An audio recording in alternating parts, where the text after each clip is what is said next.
सदाशिवसमारम्भां शङ्कराचार्यमध्यमाम् अस्मदाचार्यपर्यन्तां वन्दे गुरुपरम्परां। हरिः ओम्। श्रीगुरुभ्यो नमः। हरिः ओम्।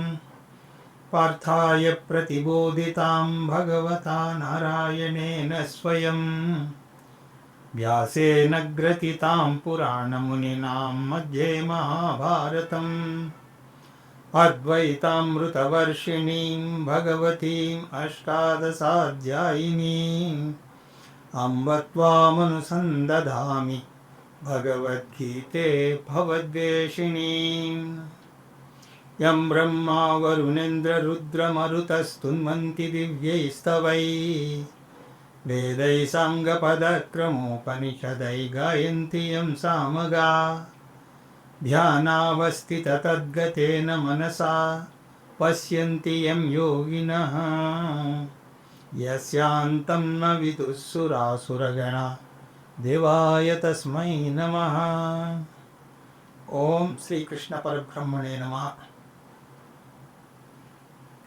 స్మరవారం వారం కార్యక్రమంలో శ్రీమద్ భగవద్గీత జ్ఞాన యజ్ఞంలో 77వ రోజు అధ్యయనానికి మీ అందరికీ స్వాగతం. గడిచిన తరగతిలో 7వ అధ్యాయం అయినటువంటి జ్ఞాన విజ్ఞాన యోగము అనే అధ్యాయం యొక్క అధ్యయనాన్ని మనం పూర్తి చేసుకున్నాం. ఈరోజు టూకీగా దాని యొక్క సారాంశాన్ని చూద్దాం.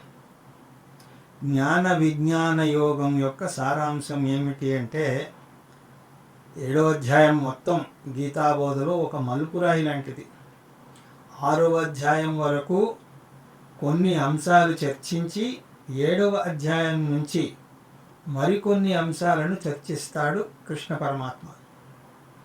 ముందు మొదటి 6 అధ్యాయాల్లో చర్చించిన అంశాలను మళ్ళీ ఒక్కసారి టూకీగా చూద్దాం. అవేమిటి అంటే జీవస్వరూపం, కర్మయోగం, పురుష ప్రయత్నం. జీవస్వరూపం అన్నప్పుడు జీవుడు శరీరం కాదు, ఇంద్రియాలు కాదు, మనస్సు కాదు. జీవుడు వీటన్నింటికి సాక్షిగా చూసే సాక్షి చైతన్యం. ఈ చైతన్యాన్ని సచ్చిదానంద ఆత్మ అని అంటారు. ఈ జీవస్వరూపం 2, 3, 4, 6 అధ్యాయాల్లో వచ్చింది. రెండవది కర్మయోగం. కర్మయోగం అంటే ఏమిటి? కర్మయోగం అంటే సరి అయిన కర్మ ప్లస్ సరి అయినటువంటి దృక్పథం. సరి అయిన కర్మ అంటే ఏమిటి? సాత్విక కర్మ, పంచమహాయజ్ఞాలు. సరి అయిన దృక్పథం అంటే ఈశ్వరార్పణ బుద్ధి ప్లస్ ఈశ్వర ప్రసాద బుద్ధి. మూడవది పురుష ప్రయత్నం. దీన్నే ఫ్రీ విల్ అని కూడా అంటారు. మన హిందూ మతం మీద చాలామందికి ఒక పెద్ద అపోహ ఉన్నది. మనం విధిని నమ్ముతామని, విధి చేతిలో కీలు బొమ్మలుగా మారామని అని అంటారు. ఇతరులు అనడమే కాదు, మనలో కూడా ఏదైనా సరే ఎదురు దెబ్బలు తిన్నప్పుడు మన భవిష్యత్తును ముందే ఆ భగవంతుడు మన నుదిటి మీద రాసి పంపుతాడని, ఆ లలాట లిఖితాన్ని ఎవరూ చెరపలేదని, మనం భగవంతుడు ఆడే వింత నాటకంలో కీలుబొమ్మలమని దృఢంగా నమ్ముతాం. అలాంటి విధి రాతని నమ్మడం మనకు హానికరం. అందువల్లనే కృష్ణ పరమాత్మ అటువంటి మనస్తత్వాన్ని తీవ్రంగా ఖండించాడు. మొదటి 6 అధ్యాయాల్లో అంతా పూర్తిగా దైవ నిర్ణయం కాదు. మన భవిష్యత్తును మనం తీర్చిదిద్దుకునే అధికారం మనకు ఉన్నది. మన భవిష్యత్తుకు కారణం ఎవరు? భగవంతుడా, మనమా? అంటే భగవంతుడు పూర్తి కారణం కాదు, మనం కూడా పూర్తి కారణం కాదు. అందువల్ల మన ప్రయత్నం మనం చేయాలి. మన ఫ్రీ విల్ని ఉపయోగించి మన మార్గనిర్దేశం మనం చేసుకోవాలి. దాన్ని పురుష ప్రయత్నం అని, జీవ ప్రయత్నం అని అంటారు. 7వ అధ్యాయం నుంచి 12వ అధ్యాయం వరకు అంటే 2వ షట్కంలో మరో 3 అంశాలను చర్చిస్తాడు కృష్ణ పరమాత్మ. అవి ఈశ్వర స్వరూపం, ఈశ్వర అనుగ్రహం, ఈశ్వర ధ్యానం. అక్కడ జీవస్వరూపం చూస్తే ఇక్కడ ఈశ్వర స్వరూపం చూస్తాం. అలాగే అక్కడ పురుష ప్రయత్నం లేదా జీవ ప్రయత్నం గురించి చూస్తే దానికి తోడుగా ఈశ్వర కృప కూడా ఎలా ఉండాలో ఇక్కడ చూస్తాం. అలాగే అక్కడ కర్మయోగం గురించి చూస్తే ఇక్కడ ఉపాసనా యోగం గురించి చూస్తాం. ఈశ్వర ఉపాసన అంటే సగుణ ఈశ్వర ఉపాసన. ఈ నేపథ్యంతో 2వ షట్కాన్ని మనం నేర్చుకోవాలి.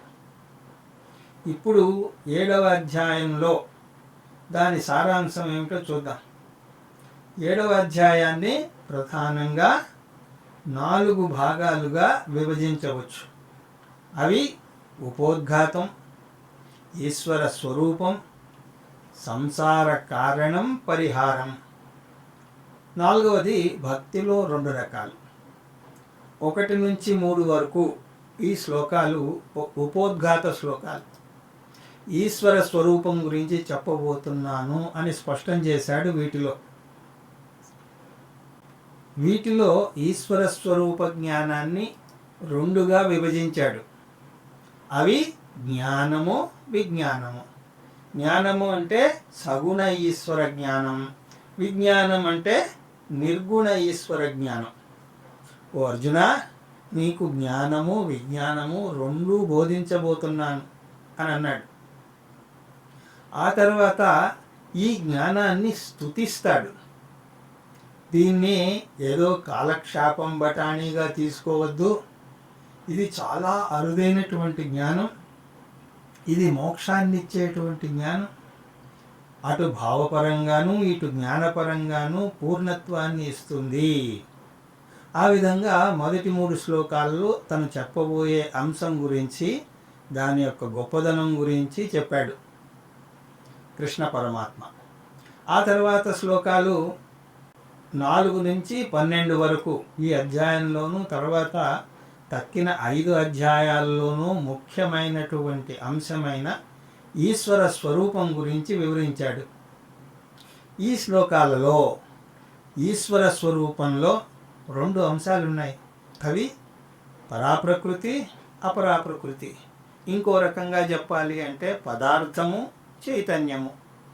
పరాప్రకృతి అపరాప్రకృతుల సమాన ధర్మం ఏమిటి అంటే పరాప్రకృతి అపరాప్రకృతి 2 అనాది, అంటే ఆది లేనివి. చైతన్యాన్ని సృష్టించలేము, అలాగే పదార్థాన్ని కూడా మనం సృష్టించలేము. అందువల్ల చైతన్యం అనాది, పదార్థం అనాది. అనాది చేతనత్వం, అనాది అచేతనత్వం ఈజ్ ఈక్వల్ టు అనాది ఈశ్వరుడు. ఇది ఈశ్వరుడు యొక్క స్వరూపం. ఈ పరాప్రకృతి అపరాప్రకృతుల మేలు కలయిక అయినటువంటి ఈశ్వరుడు జగత్తుకి సృష్టి, స్థితి, లయ కారణం. జగత్తుని సృష్టించాడు. జగత్తును సృష్టించడమే కాదు, జగత్తు తానే అయ్యాడు. జగత్తును సృష్టించాడు అంటే ఈశ్వరుడు నిమిత్త కారణం అవుతాడు. జగత్తు తానే అయ్యాడు అంటే ఈశ్వరుడు ఉపాదాన కారణం అవుతాడు. పూజ్య స్వామీజీ ఎప్పుడూ ఒక హావభావాలతో ఒక విషయాన్ని చెప్తారు. ఈశ్వరుడు ఎక్కడో కూర్చొని మనల్ని సృష్టించి ఇక్కడ విసిరేయలేదు అని అంటారు. దానికి ఆయన రోడ్డు పక్కన రుమాలి రోటీ చేసేవారి ఉదాహరణ తీసుకుంటారు. ఆ రుమాలి రోటీ చేసే వ్యక్తి ఆ పిండిని 2 చేతులతోనూ అటు ఇటు తిప్పి ఇంత పెద్ద వృత్తాకారంగా చేసి దాన్ని అలా గాలిలోకి విసురుతాడు. అలాగా ఈశ్వరుడు ఎక్కడో కూర్చుని మనల్ని మట్టి నుంచి ముద్దలుగా చేసి ఇక్కడికి ఏమీ విసరలేదు. ఈశ్వరుడు ఉపాదాన కారణం. ఈశ్వరుడు ఉపాదాన కారణం అంటే దాని నుంచి ఒక ఉపసిద్ధాంతాన్ని చూపించాడు కృష్ణ పరమాత్మ. అది ముందు ముందు బోధను అర్థం చేసుకోవడానికి మనకు బాగా తోడ్పడుతుంది. సర్వం విష్ణుమయం జగత్, ఈశ్వరుడు ఉపాదాన కారణం, జగత్తు కార్యం అంటే ఈశ్వరుడికి భిన్నంగా జగత్తు లేదు అని అర్థం. ఎందుకంటే ఉపాదాన కారణం యొక్క నిర్వచనం ఏమిటి? ఈశ్వరుడే జగత్తు అయ్యాడు, ఈశ్వరుడే జగత్తుగా ప్రకటితమవుతున్నాడు. ఇది అర్థం చేసుకోవడానికి బంగారు ఆభరణం ఉదాహరణ చూద్దాం. బంగారం కారణం, ఆభరణం కార్యం. బంగారం ఆభరణంలో ఎక్కడ ఉన్నది అంటే ఆభరణం అంతటా కూడా ఉన్నది. అంటే బంగారం లేకుండా ఆభరణానికి విడిగా ఉనికి లేదు, ఉన్నది ఒకటే బంగారం. అయితే బంగారం దేన్ని సూచిస్తుంది? ఆభరణం ఏమీ కొత్త వస్తువుని సూచించదు. ఉన్న బంగారానికే ఇంకొక కొత్త అవస్థను చూపిస్తుంది.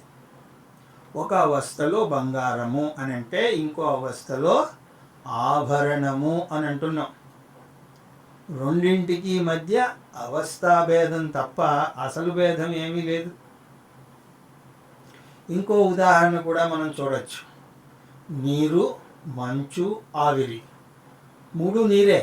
నీరు గడ్డగడితే అది మంచు, వేడెక్కితే ఆవిరవుతుంది. మూడు అవస్థల్లోనూ ఉన్నది నీరే.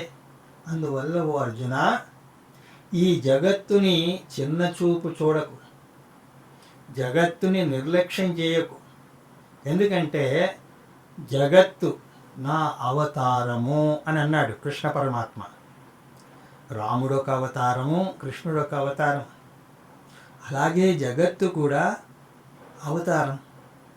రాముని దర్శనమో కృష్ణుని దర్శనమో మనం చెయ్యాలంటే ఘోరమైనటువంటి తపస్సు ఏదో చేయాలి. కానీ భగవంతుని ఒక అవతారానికి ఏ తపస్సు చెయ్యనవసరం లేదు. జగత్తును సరిగా అర్థం చేసుకుంటే అదే బ్రహ్మ. బ్రహ్మను సరిగా అర్థం చేసుకోకపోతే అది జగత్తు.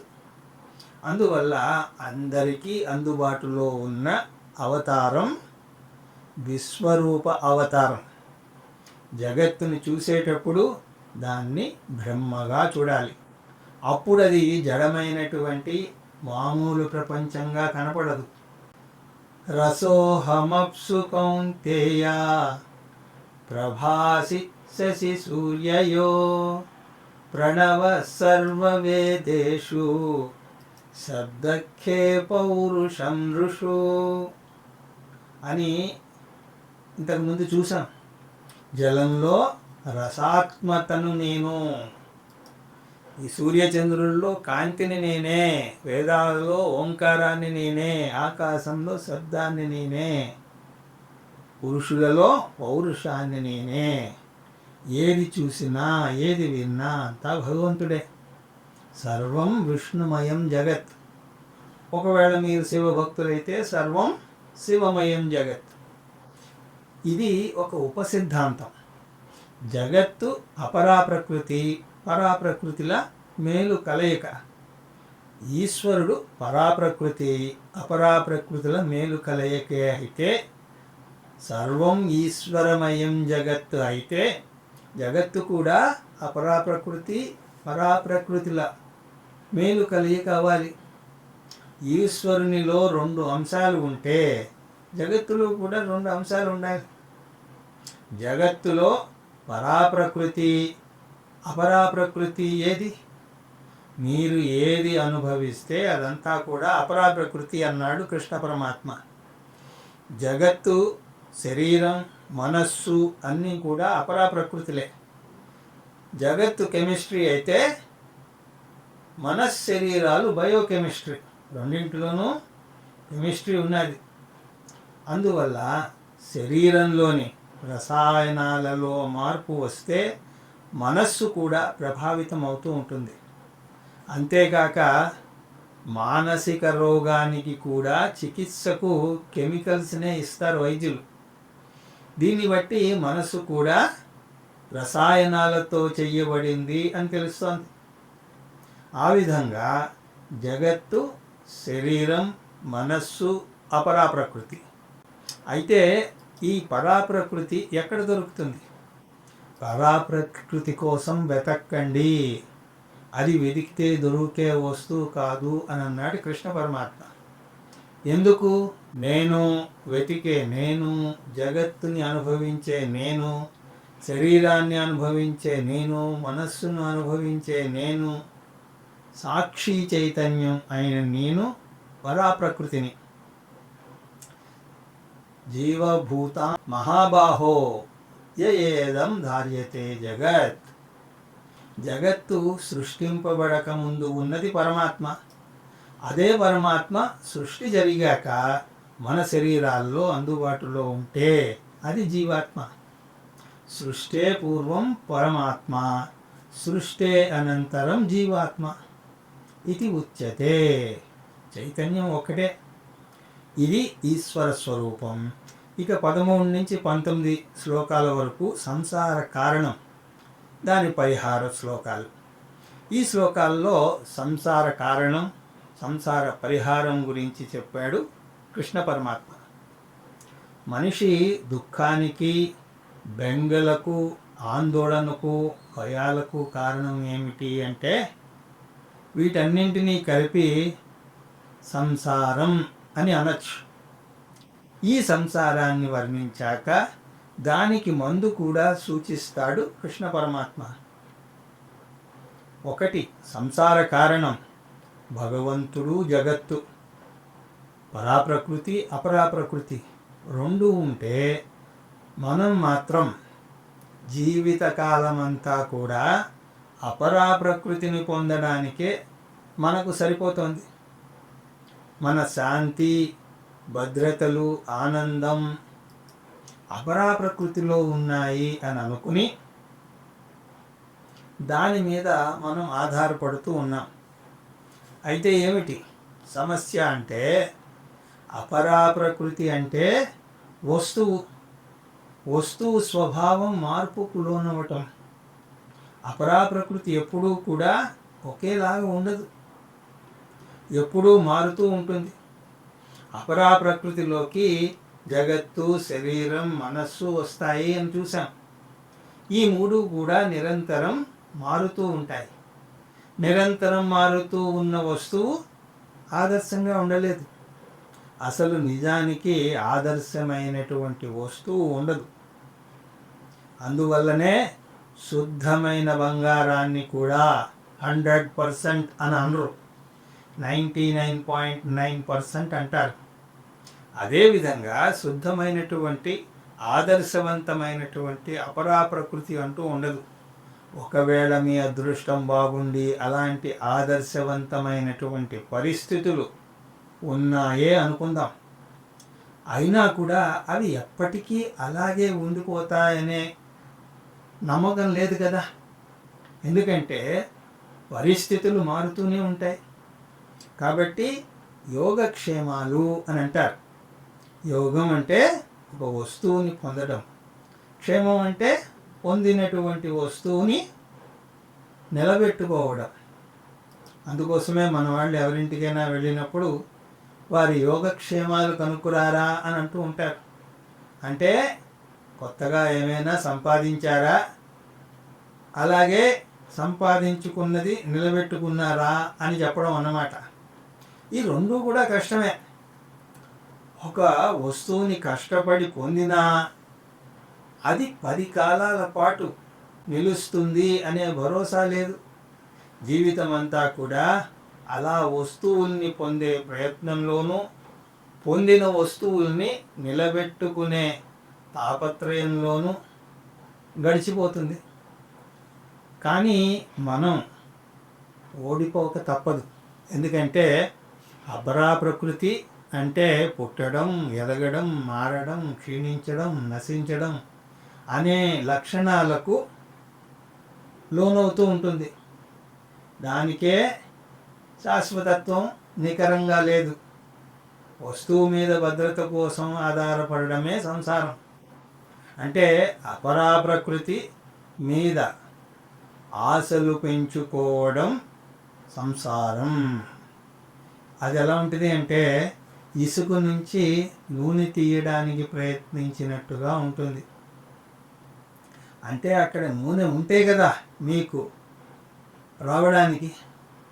అలాగే శాశ్వతత్వం కానీ వస్తువు మీకు శాశ్వతత్వాన్ని ఎలా ఇస్తుంది? అపరా ప్రకృతిని ఆనందం కోసం, సరదా కోసం, ఆట కోసం, మెచ్చుకోవడం కోసం అలా వినియోగించుకోండి. కానీ దానిపైన ఆధారపడడం మాత్రం చెయ్యకండి. భావపరంగాను ఆధారపడాలన్నా, మానసికంగాను ఆధారపడాలన్నా కూడా ఏదైనా ఒక శాశ్వతమైనటువంటి వస్తువుని పట్టుకోండి. అది పరాప్రకృతి. పరాప్రకృతి ఒక్కటే శాశ్వతం. పరాప్రకృతిని పట్టుకోమంటే అపరాప్రకృతిని తోసిపుచ్చమనడం కాదు. అపరాప్రకృతి కార్డుబోర్డు చైర్ లాంటిది. అది అందంగా ఉంటుంది, ఆకర్షణీయంగా ఉంటుంది, బొమ్మల కొలువులో పెట్టడానికి చాలా బాగుంటుంది, ఎవరికైనా కానుకగా ఇవ్వడానికి కూడా బాగుంటుంది. కానీ ఒక్క విషయం మాత్రం మనం మర్చిపోకూడదు, అది ఎప్పుడూ గుర్తుపెట్టుకోవాలి. అది కూర్చోవడానికి పనికిరాదు. కూర్చోవడానికి పనికిరాదు అన్నంత మాత్రాన మీరు దాన్ని పారేయాల్సిన అవసరం లేదు. మీ షోకేస్లో పెట్టుకోండి, తప్పేం లేదు. దాన్ని నాశనం చెయ్యమనో దానిని ద్వేషించమనో చెప్పడం లేదు. దాని మీద కూర్చోవద్దు అని అంటున్నామంతే. అలాగే అపరా ప్రకృతిని మీ ఆనందానికి, మీ సరదాలకు వాడండి, తప్పు లేదు. కానీ పరాప్రకృతిని మీ శాంతి భద్రతలకు వాడండి. ఈ చిన్న కిటుకు తెలియడం లేదు మనుషులకి. అందుకని అపరాప్రకృతి వలలో చిక్కుకుపోతున్నారు. త్రిభిర్గుణమయైర్భావై ఏవి సర్వమితం జగత్ మోహితం నా విజానాతి మామేభ్యః పరమవ్యయం. అపరాప్రకృతి మోహంలో పడ్డవారికి పరాప్రకృతి గురించి తెలియదు. బట్టల కోసం, దీపావళి సామాన్ల కోసం అవసరమైనటువంటి దుకాణానికి వెళ్ళండి, కానీ వాటిలో భద్రతను ఆశించకండి. దీనికి పరిష్కారం ఏమిటి అంటే, ఈ సంసార పరిహారం ఏమిటి అన్నప్పుడు కృష్ణ పరమాత్మను శరణు వేరడమే సంసార పరిహారం. దైవీ హ్యేష్యా గుణమయీ మమ మాయా దురత్యయా మామేవ యే ప్రపద్యంతే మాయామేతాంతరంతి తే. ప్రపత్తి లేదా శరణాగతి లేదా భక్తిని పరిష్కారంగా చూపించాడు కృష్ణ పరమాత్మ. ఇక్కడ ఒక విషయాన్ని మనం బాగా అర్థం చేసుకోవాలి, లేకపోతే అయోమయంలో పడే అవకాశం ఉంది. అన్ని యజ్ఞాల్లోకి జ్ఞానయజ్ఞం మిక్కిలి శ్రేష్టమైనదని, కర్మలన్నీ కూడా జ్ఞానంలోనే పరిసమాప్తి చెందుతాయి అని అన్నాడు కృష్ణ పరమాత్మ 4వ అధ్యాయంలో. అంటే అక్కడ సంసారానికి పరిష్కారం జ్ఞానం ఒక్కటే అన్నాడు. అనేక మార్గాల్లో జ్ఞాన మార్గం ఒకటి అని అనలేదు, జ్ఞానం ఒక్కటే మార్గము అని అన్నాడు. కానీ ఇక్కడేమో నా మీద భక్తి చూపడమే పరిష్కారము అని అంటున్నాడు. అంటే ఇక్కడ ఒక సందేహం రావాలి, మోక్షానికి అనేక మార్గాలు ఉన్నాయా? రకరకాల మార్గాలు ఉన్నాయి అని చెప్తారు అనేక మంది.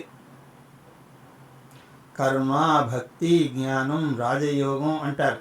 ఇవి కాకుండా కుండలిని యోగం అని ఇంకొక మార్గం ఉంది అని అంటారు. వీటిలో ఏది సరి అయిన మార్గం? బోధలో సమతుల్యత ఉండాలి. ఒక ఆదర్శ గురువు ఈ సమతుల్యత యొక్క ప్రాముఖ్యతను ఎప్పుడూ మర్చిపోడు. అంటే ఇలాంటి భిన్న వాక్యాలు ఉండకుండా చూస్తాడు. ఇప్పుడు భక్తి పరిష్కారం ఎలా అవుతుంది అంటే, దానికి జవాబు భక్తి ఒక ప్రత్యేక సాధన కాదు. భక్తిలో అనేక దశలు ఉన్నాయి. చివరి దశ జ్ఞానంతో ముగుస్తుంది.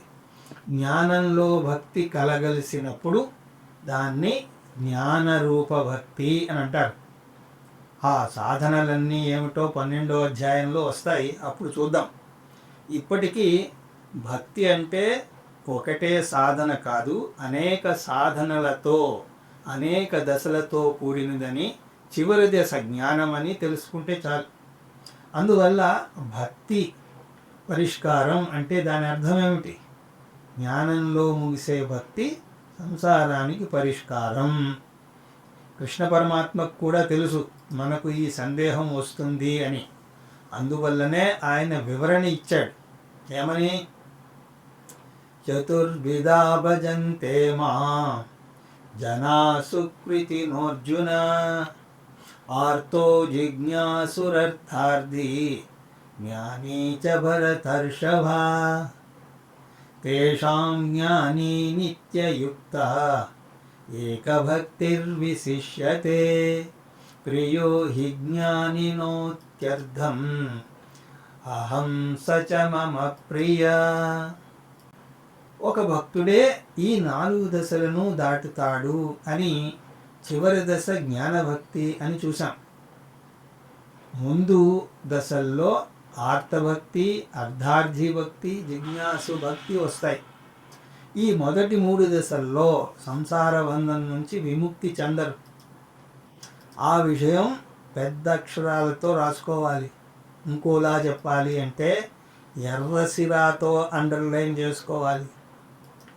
ఆ విధంగా జ్ఞాని భక్తుడు ఎవరైతే అవుతాడో, అంటే ఎవరైతే జ్ఞానాన్ని పొందుతాడో ఆ భక్తుడు సంసారం నుంచి విముక్తిని పొందుతాడు.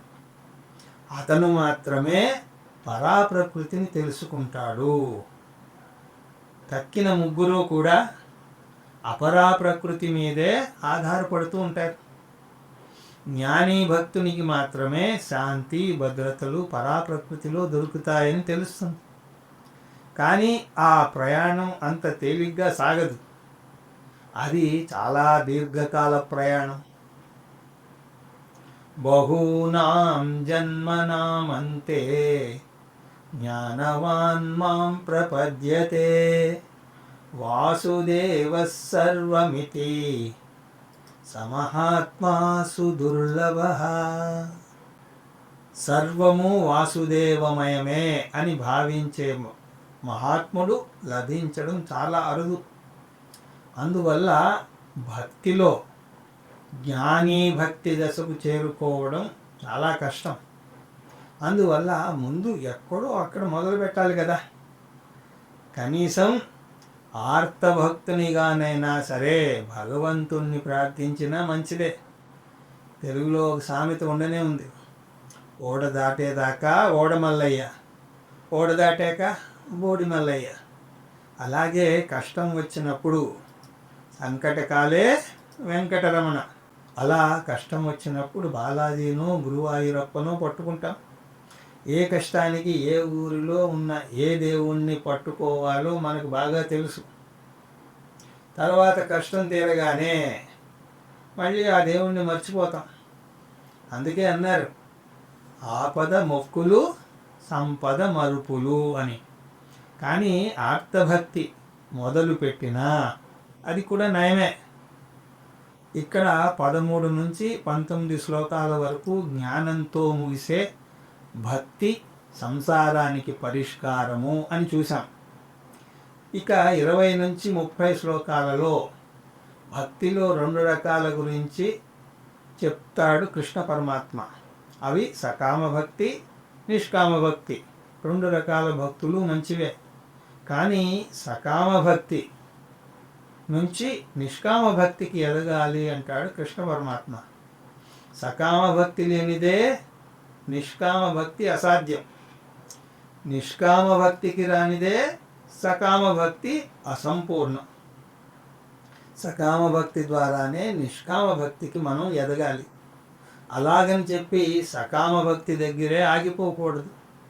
ఈ భావాన్ని అందజేశాడు కృష్ణ పరమాత్మ ఈ శ్లోకాల్లో. 20 నుంచి 26 శ్లోకాల వరకు సకామ భక్తి అంటే అపరాప్రకృతి నుంచి ప్రయోజనం కోరి చేసే ఏ పూజ అయినా సరే అది సకామ భక్తి కిందకే వస్తుంది.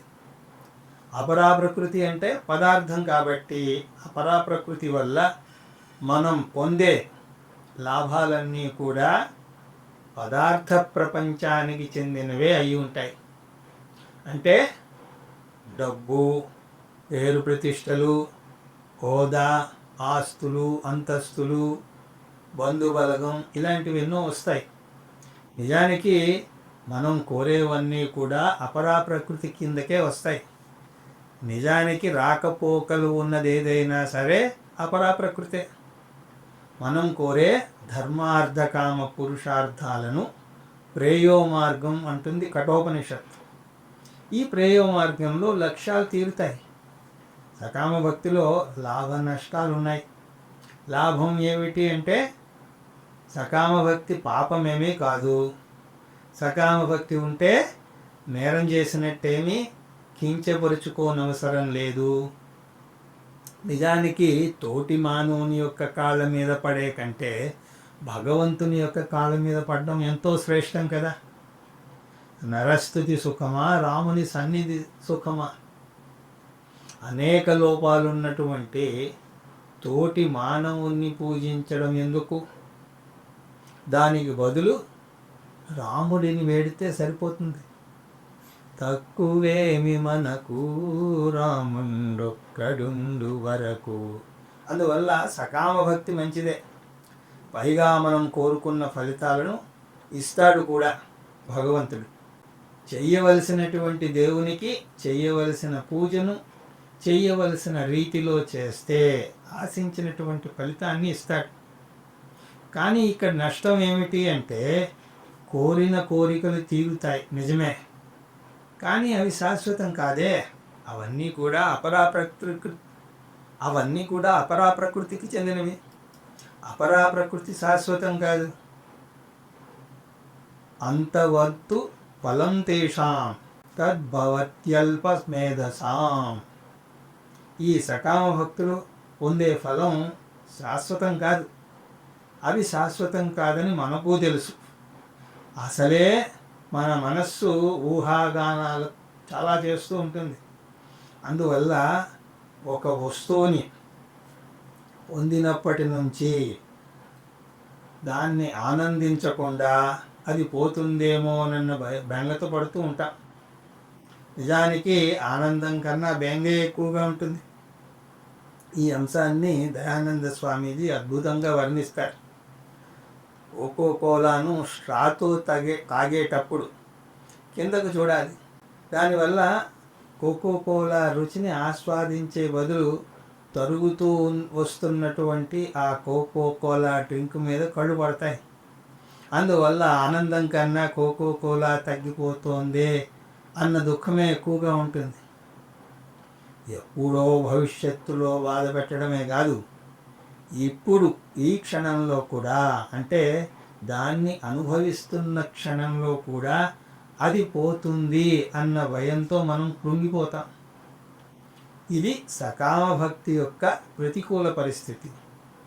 27 నుంచి 30 శ్లోకాల దాకా ఈ శ్లోకాల్లో కృష్ణ పరమాత్మకు అత్యంత ప్రీతికరమైనటువంటి నిష్కామ భక్తి గురించి చెప్పడం జరిగింది.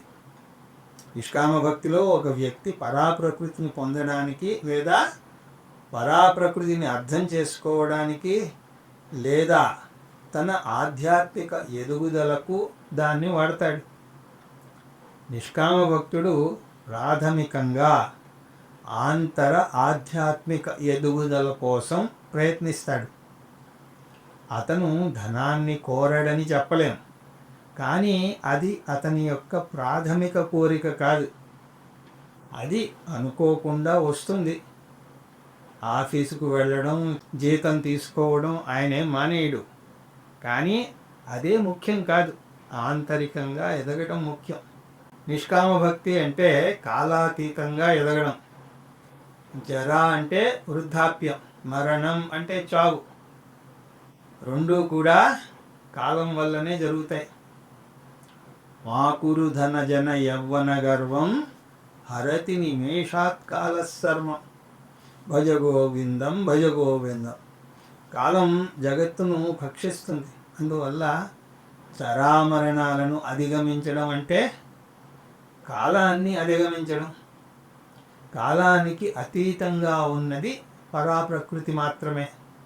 అందువల్ల మోక్షం అంటే పరాప్రకృతిని తెలుసుకోవడం. పరాప్రకృతిని తెలుసుకోవడానికి భక్తిని వాడేవారిని నిష్కామ భక్తులు అని అంటారు. అటువంటి నిష్కామ భక్తులు భగవంతుని యొక్క సంపూర్ణ స్వరూపాన్ని తెలుసుకుంటారు.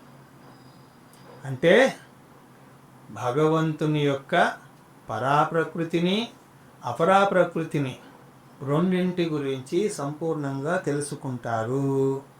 అంటే ఏమిటి? సగుణ బ్రహ్మను నిర్గుణ బ్రహ్మను గురించి సంపూర్ణంగా తెలుసుకుంటారు. ఉభయోరపి దృష్టాంతః వనయోస్తత్వదర్శిభిః. ఈ రెండింటి యొక్క వాస్తవ రూపాన్ని తత్వజ్ఞాని అయిన వాడే తెలుసుకుంటాడు. ఈ విధంగా నిష్కామ భక్తుడు సంపూర్ణ ఈశ్వర జ్ఞానం పొందుతాడు అని వాస్తవానికి ముగించాలి. కానీ కృష్ణ పరమాత్మ ఇక్కడ చిన్న చిలిపితనం చేస్తాడు. తనదైనటువంటి బాణిలో ఆ విషయాన్ని చెప్తాడు. ఈశ్వర జ్ఞానం, అరాప్రకృతి, అపరాప్రకృతి ఈ పదాలు వాడకుండా 6 కొత్త సాంకేతిక పదాలను వాడతాడు. ఏమిటవి అంటే కర్మ, బ్రహ్మ, అధ్యాత్మము, అధిభూతము, అధిదైవము, అధియజ్ఞము. ఇవన్నీ కలిసి పరాప్రకృతి అపరాప్రకృతే. ఇది మన లౌకిక విద్యలో కూడా జరిగేదే. ఒక విషయం గురించి నేర్చుకుంటాం, దాన్నే పరీక్షల్లో కొంచెం మార్చి అడిగితే రాయలేం. అల్లం గురించి బాగా నేర్చుకున్నాం, కానీ మురబ్బా గురించి రాయమంటే రాయలేం. ఇక్కడ జరిగింది అదే. నామభేద నతు వస్తుభేద. కృష్ణ పరమాత్మ చెప్పిన వాటికి కూడా ఇదే సూత్రం. ఒక మంచి గురువు చేసే పని ఏమిటి అంటే శిష్యులలో విషయం మీద ఆసక్తిని కలగజేయడం. కృష్ణ పరమాత్మ మరి జగద్గురువు, ఆయన చేసింది అదే. అర్జునుడిలో ఈ పదాల మీద ఆసక్తిని కలగజేస్తాడు. వచ్చే అధ్యాయంలో ఈ 6 పదాల అర్థం ఏమిటి అని అడుగుతాడు అర్జునుడు. వాటి జవాబు కూడా అక్కడే మనం చూద్దాం. ఇప్పటికీ మనం తెలుసుకోవాల్సినటువంటి అంశం, నిష్కామ భక్తుడు మోక్షాన్ని పొందుతాడు. దీనితో ఈ అధ్యాయం ముగిసింది. దీని పేరు జ్ఞాన విజ్ఞాన యోగం. ఎందుకంటే జ్ఞానం ఈశ్వరుడి యొక్క అపరాప్రకృతి గురించి బోధిస్తే, విజ్ఞానం ఈశ్వరుడి యొక్క పరాప్రకృతి గురించి బోధిస్తుంది. తర్వాత వచ్చే అధ్యాయాన్ని దాన్ని అక్షర పరబ్రహ్మ యోగం అని అంటారు. దాన్ని తర్వాత తరగతి నుంచి ప్రారంభించే ప్రయత్నం చేద్దాం. హరి ఓం తత్సత్.